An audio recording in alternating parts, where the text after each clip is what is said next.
Hello everyone, আমি হাসান এবং আজকের এই পর্বে আমরা সি শার্পের বিল্ট ইন ডেটা টাইপস নিয়ে আলোচনা করব। সো ডেটা টাইপ স্পেসিফাই করে সেই ধরনের ডাটাকে যা সি শার্প ভেরিয়েবল হোল্ড করতে পারে। অর্থাৎ সি শার্প হচ্ছে একটা স্ট্রংলি টাইপ প্রোগ্রামিং ল্যাঙ্গুয়েজ, কারণ সি শার্পের প্রত্যেকটা ডাটার ধরন প্রিডিফাইন্ড এবং আপনাকে অবশ্যই সেই প্রিডিফাইন্ড ডাটা টাইপসের মাধ্যমে আপনার প্রোগ্রাম ডেসক্রাইব করতে হবে। অর্থাৎ আপনি যে ডেটা নিচ্ছেন, যে ডেটা নিয়ে কাজ করছেন, সেটার টাইপ আপনাকে অবশ্যই ডিক্লেয়ার করে নিতে হবে এবং সেই অনুসারে আপনাকে কাজ করতে হবে।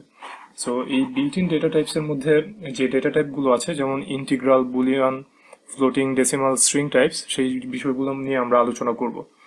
সো ফার্স্টে যদি আমরা ইন্টিগ্রাল ডেটা টাইপ নিয়ে আলোচনা করি, এখানে আমি সি শার্পের যে রেফারেন্সটা আছে, অফিসিয়াল রেফারেন্স, সেটা ওপেন করে রেখেছি এবং আপনারা ভিডিও ডেসক্রিপশনে সেই রেফারেন্সটা পেয়ে যাবেন। আমি সেখানে লিঙ্কটা পোস্ট করে দিব, সেখান থেকে দেখে নিতে পারবেন। অ্যাকচুয়ালি এখানে আরও বিস্তারিতভাবে ডেসক্রাইব করা আছে সি শার্পের এই বিল্ট ইন ডেটা টাইপ সম্পর্কে। সো আমি অ্যাকচুয়ালি এতটা গোছ্র করছি না, আমি যে জিনিসগুলো ইম্পর্টেন্ট সেই অনুসারে আলোচনা করছি। আচ্ছা, সো এখানে যে ইন্টিগ্রাল ডেটা টাইপ আছে, এখানে দেখেন যে যে কিওয়ার্ডগুলো আছে, যে টাইপগুলো আছে, সেগুলো দেওয়া আছে। সো এইগুলো হচ্ছে সি শার্পের ডেটা টাইপ এবং এখানে যে ইন্টিগ্রাল ডেটা টাইপ আছে সেগুলোর মধ্যে হচ্ছে এই ডেটা টাইপগুলো অ্যাভেলেবল।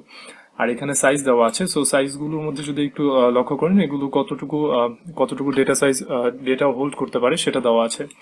যেমন এখানে এস বাইট, এটা হোল্ড করতে পারে হচ্ছে 8 বিট ইন্টিজার। এখন 8 বিট ইন্টিজার পর্যন্ত সে কতটুকু রেঞ্জের মধ্যে আছে, -128 থেকে 127 পর্যন্ত। সো আরেকটা ব্যাপার, এখানে সাইন্ড যদি বিট লেখা থাকে তাহলে ধরে নেবেন যে সাইন মানে হচ্ছে যেটা কিনা নেগেটিভ ভ্যালু হোল্ড করতে পারে। যেমন এখানে দেখেন আনসাইন্ড 8 বিট ইন্টিজার হচ্ছে 0 থেকে 255। অর্থাৎ এখানে যেই সংখ্যাটা আছে সেটা যদি কোনো নেগেটিভ ভ্যালু না রাখতো তাহলে কিন্তু এই সমানই হইতো। সো মূলত ইন্টিগ্রাল ডেটা টাইপ এই পরিমাণ হোল্ড করতে পারে। যেমন দেখেন এখানে ইন্টিজার, এখানে একটা হিউজ নাম্বার আছে, এই পর্যন্ত সে হোল্ড করতে পারে, সে 32 বিট পর্যন্ত হোল্ড করতে পারে। সো আপনি যদি একটু এই যে বিট কতটুকু হোল্ড করতে পারে বা কি পরিমাণ ডেটা সে রাখতে পারে সেটা যদি আমাদের মনে না থাকে, তখন আমরা কি করব? তখন অ্যাকচুয়ালি আমরা সেই জিনিসটা ভিজুয়াল স্টুডিওতে দেখে নিতে পারবো বা সি শার্পে দেখে নিতে পারবো। সো আমরা ভিজুয়াল স্টুডিওতে যদি চাই এবং আমরা যদি একটা নতুন প্রজেক্ট নেই, আমরা দেখবো অ্যাকচুয়ালি ওইটা কিভাবে দেখা যায়। সো একটা কনসোল অ্যাপ্লিকেশন লিখছি টাইপস নামে। সো আমি যেটা করবো, আমি এখানে দেখবো যে আমরা কিভাবে সেই জিনিসটা দেখতে পারি, অর্থাৎ মিনিমাম এবং ম্যাক্সিমাম ভ্যালুটা। সো সাপোজ আমাদের মিনিমাম ম্যাক্সিমাম ভ্যালু দরকার, আমি এখানে ইন্টিজারেরটা দেখতে চাচ্ছি। So integer i is equal to 0, আমরা 0 একটা ভ্যালু অ্যাসাইন করে নিলাম। আচ্ছা, এই যে এখানে একটা জিনিস দেখেন, আমি এখানে যে ইন্টিজার ভ্যালুটা ডিফাইন করছি, অর্থাৎ ডেটা টাইপ যে ডিক্লেয়ার করছি সেটা কিভাবে করছি, এটা একটা ভ্যারিয়েবল i এবং এটার টাইপ হচ্ছে ইন্টিজার, অর্থাৎ আমরা একটা পূর্ণ সংখ্যা নিচ্ছি এবং নিশ্চয়ই 0 একটা পূর্ণ সংখ্যা। সো আমরা এখানে যেটা করবো, আমরা আউটপুট স্ক্রিনে বা কনসোল স্ক্রিনে আমরা মিনিমাম এবং ম্যাক্সিমাম ভ্যালুটা প্রিন্ট করবো। So console dot right line, আমি এখানে যেটা করবো, আমি এখানে প্লেস হোল্ডার সিনট্যাক্সের মাধ্যমে আমরা এই ভ্যালুটা দেখবো। So minimum is equal to, এখানে আমরা প্লেস হোল্ডার সিনট্যাক্স ব্যবহার করছি। সো আপনি যদি এই প্লেস হোল্ডার সিনট্যাক্স এই ব্যাপারগুলো নিয়ে ক্লিয়ার না হয়ে থাকেন, আগের পর্বগুলো দেখতে পারবেন। অর্থাৎ ফার্স্ট যে 2টা ভিডিও আপলোডেড আছে সেই 2টা ভিডিও দেখার জন্য রিকোয়েস্ট করব। এখানে প্যারামিটার আমরা লিখবো হচ্ছে মিনিমাম ভ্যালু, অর্থাৎ মিনিমাম ভ্যালু দেখার জন্য, বা প্রপার্টি। ঠিক সেম আমরা এখানে কনসোল ডট রাইট লাইনে ম্যাক্সিমাম ভ্যালুটা দেখবো।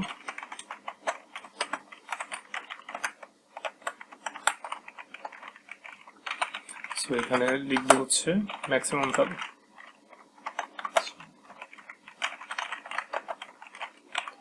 এখন যদি আমরা কন্ট্রোল প্লাস F5 দিই, রান করি, তাহলে দেখতে পারবো এখানে যে মিনিমাম এবং ম্যাক্সিমাম ভ্যালুটা দেওয়া আছে। অর্থাৎ এখানে যে ভ্যালুটা আছে সেই ভ্যালুটাই কিন্তু সেখানে শো করছে। সো ইনকেস আপনার যদি বিশাল কোনো একটা নাম্বার দেখেন এবং সেটা মাথায় না থাকে, তাহলে এই অনুসারে দেখে নিতে পারবেন। ওকে, সো পরবর্তী যে ডেটা টাইপ নিয়ে আলোচনা করবো সেটা হচ্ছে বুলিয়ান ডেটা টাইপ। অর্থাৎ বুলিয়ান ডেটা টাইপটা কি? সো যদি সহজভাবে বলি, তাহলে Boolean data type only true এবং ফলস হোল্ড করতে পারে। যেমন আমরা দেখলাম যে ইন্টিজার ডেটা টাইপে যে জিনিসগুলো, যে ডেটাগুলো হোল্ড করতে পারে সেগুলোর তালিকা এখানে দেখলাম। ঠিক সেম বুলিয়ান ডেটা টাইপ যেটা করে সেটা হচ্ছে শুধুমাত্র ট্রু বা ফলস হোল্ড করতে পারে, অর্থাৎ অ্যাসাইন করে। সো আমরা এখানে যেরকম integer i is equal to 0 লিখলাম, এখানে যদি আমরা লিখি ট্রু অর ফলস তাহলে দেখবো যে এখানে একটা এরর চলে আসছে, অর্থাৎ it can't hold true or false value. এটা শুধুমাত্র হোল্ড করতে পারবে যে ইন্টিজার নাম্বারগুলো। সো আমরা যেটা করবো, আমরা একটা বুলিয়ান ডেটা নিচ্ছি এবং সেই ডেটা নিয়ে কিভাবে কাজ করতে হবে সেটা একটু দেখি। সো আমরা এগুলো নিয়ে বিস্তারিত পরবর্তী লেসনেও আলোচনা করব, এখন জাস্ট আমরা ওভারভিউ দিচ্ছি এই ডেটা টাইপ সম্পর্কে। সো আমরা যদি একটা বুলিয়ান ডেটা টাইপ ডিক্লেয়ার করতে চাই তাহলে আমাদেরকে অবশ্যই বুল কিওয়ার্ডটা লিখতে হবে, অর্থাৎ এটা সংক্ষিপ্ত রূপ। সো বুল বি একটা ভ্যারিয়েবলের নেম দিলাম ইজ ইকুয়াল টু ট্রু, অর্থাৎ it can assign only true or false value. So আমরা যদি এখানে লিখি if b is equal to true, তাহলে আমরা এখানে কিছু একটা প্রিন্ট করব। সো console.writeLine আমরা লিখব হচ্ছে হ্যালো এভরিওয়ান। সো দেখবো যে এই প্রোগ্রামটা সাকসেসফুলি রান করেছে। সো এরকমই আমরা বুলিয়ান যখন ডাটা টাইপ নিয়ে কাজ করব তখন হচ্ছে যখন কোনো কিছু প্রিন্ট করতে বা আমাদের কোনো কাজ কোনো কিছু দরকার হবে যেটা শুধুমাত্র ট্রু আর ফলস ভ্যালু দিয়ে করা যায়, তখন আমরা এই ডেটা টাইপটা ব্যবহার করব। ওকে, সো এরপরে যে ডেটা টাইপটা আছে সেটা হচ্ছে floating. So floating point data টাইপের মধ্যে আমরা যদি একটু দেখি, সো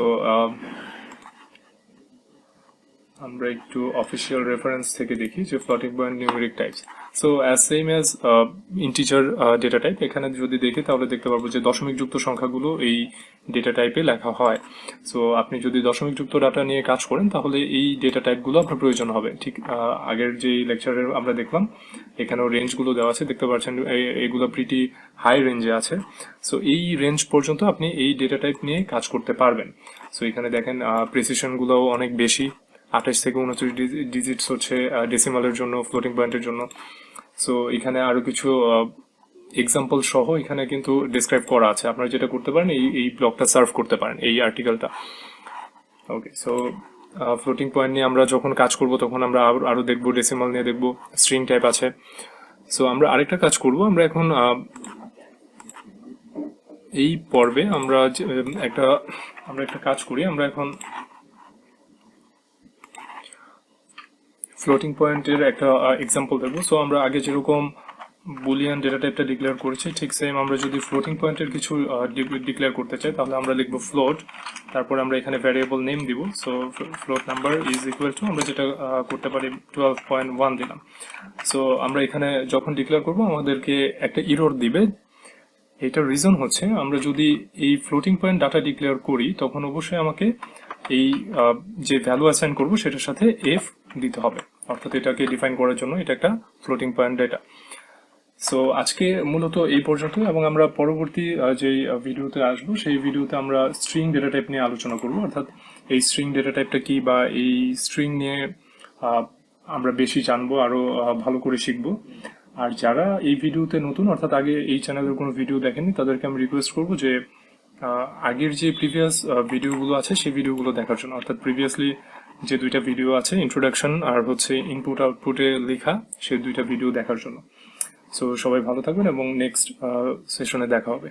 আল্লাহ হাফেজ।